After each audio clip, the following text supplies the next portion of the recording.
Dhunës ndaj grave në Shqipëri po i ndryshon forma, por jo ashpërsia. Në Elbasan gjatë vitit 2025 specialistët kanë vërejtur një fenomen të ri shqetësues, dhuna fizike po zëvendësohet me dhunë digjitale. Një formë e fshehtë por po aq shkatërruese.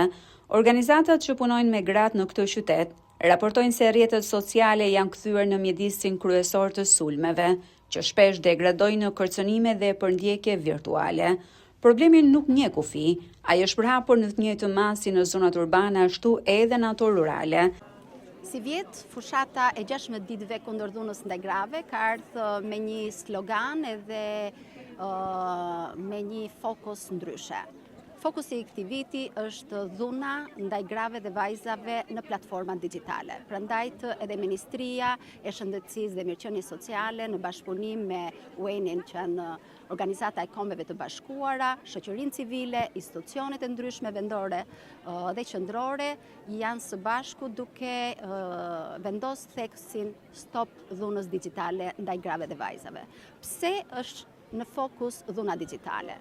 Ne po i shikojmë dita ditës që të gjithë njerëzit pothuajse pjesën më të madhe të kohës jetës së tyre janë në rrjetet sociale, janë në platforma digjitale.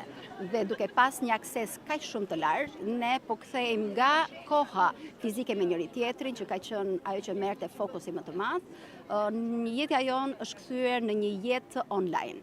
Duke qenë që është online, aty po ndodh edhe format më të mëdha dhe format nga më të ndryshme të dhunës ndaj grave dhe vajzave. Vetëm gjatë vitit 2025, 160 gra janë drejtuar Bashkisë së Elbasanit për ndihmë, duke konfirmuar rritjen alarmante të rasteve dhe përhapjen masive të dhunës digjitale.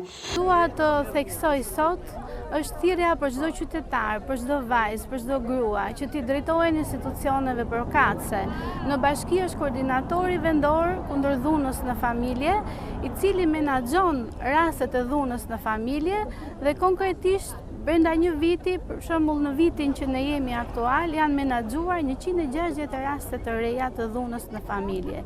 Një shifër shumë domethënëse kjo, por që është bërë një punë shumë e madhe qoftë për të mbështetur viktimat e dhunës në familje edhe në procesin e reintegrimit dhe rikuperimit të tyre. Vetëm në forumin e gruas në Elbasan gjatë këtij viti regjistrohen 260 raste të dhunës me bazë gjinore.